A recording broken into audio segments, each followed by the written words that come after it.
bunganya luruh ke dalam raga. Buku laksana lautan ilmu, dasarnya penuh mutiara berharga. Assalamualaikum warahmatullahi wabarakatuh dan salam sejahtera. Wan Muhammad Adam Safwan, Wan Muhammad Nur Rasmizam nama diberi. Panggilan Adam sangat sinonim dengan saya. Saya bersekolah di Sekolah Kebangsaan Cyberjaya dan kini berada di tahun 5 cemerlang. Saya merupakan anak pertama daripada 3 orang adik-beradik dan mempunyai seorang adik lelaki yang berusia 9 tahun dan seorang lagi adik perempuan yang berusia 5 tahun. Bapa saya bekerja sebagai seorang jurutera teknologi maklumat, manakala ibu saya pula bekerja sebagai seorang peguam. Saya diamanahkan untuk memegang jawatan sebagai seorang pengawas pusat sumber sekolah sejak daripada tahun 2021 sehingga kini. Saya juga diberi kepercayaan oleh rakan-rakan dan guru-guru saya untuk memegang jawatan sebagai seorang naib pengerusi bagi tahun 5 untuk Persatuan STEM.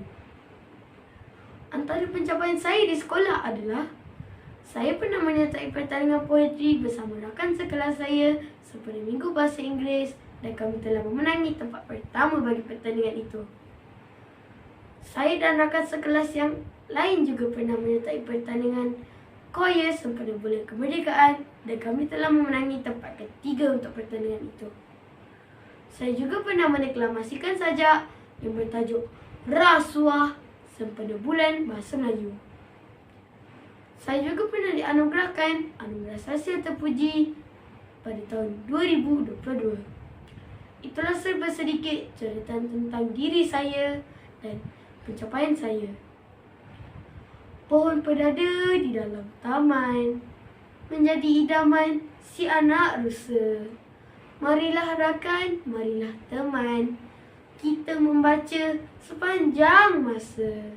Kata Buya Hamka, membaca buku yang baik umpama memberi makanan rohani yang baik. Bacalah buku-buku yang baik kerana ia akan menajamkan minda.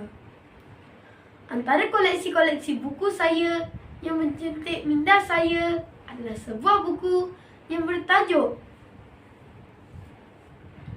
Gembara ke Angkasa yang ditulis oleh Dato' Dr. Syekh Muzaffar yang juga merupakan angkasa pertama negara. Buku ini diterbitkan oleh syarikat Angkasa Communication dan berharga RM40. Buku ini mengisahkan tentang perjalanan beliau ketika mengikuti program di Rusia. Perjalanan beliau bermula apabila beliau membuat permohonan untuk mengikuti program tersebut. Setelah latihan yang sukar dan pemeriksaan kesihatan yang banyak, akhirnya beliau terpilih untuk mengikuti latihan selama setahun di Star City, Rusia. Setelah setahun, akhirnya beliau dipilih untuk menjadi kru utama di kapal angkasa Soyuz 11.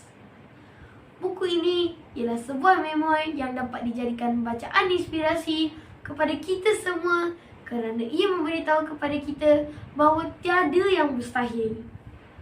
Sebab saya memilih buku ini ialah kerana buku ini menceritakan tentang perjalanan beliau sebagai angkasa pertama negara dan menjadi anak jati dari Malaysia pertama untuk menjejakkan kakinya di angkasa lepas. Pada pendapat saya, mungkin orang yang sebelum ini beranggapan bahawa impian beliau sukar dan mustahil untuk dicapai. Tetapi ini telah dibuktikan oleh beliau sendiri bahawa tiada yang mustahil dalam hidup ini. Antara kata-kata beliau yang menggamit sanubari saya adalah apa yang dipercayai oleh minda akan dapat dicapai oleh diri anda. Membaca adalah jambatan ilmu. Dengan membaca, kita dapat memperluaskan lagi pengetahuan kita dalam pelbagai bidang. Pada pendapat saya, program Nadi Ilmu Amalan Membaca atau lebih dikenali lagi sebagai program NILAM ialah sebuah program yang sangat berkesan dan perlu diteruskan di peringkat sekolah. Mengapa saya berkata begitu?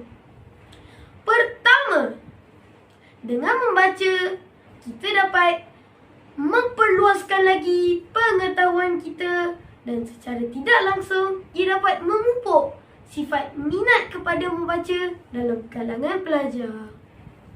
Yang kedua, dengan membaca, ia dapat meningkatkan lagi kemahiran berbahasa.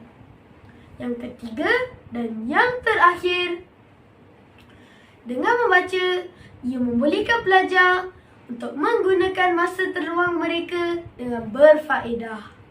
Secara tidak langsung, ini dapat mengelakkan mereka daripada gejala-gejala sosial.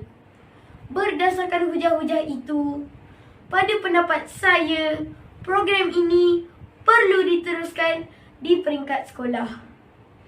Sekian, terima kasih dan Assalamualaikum warahmatullahi wabarakatuh. Bye.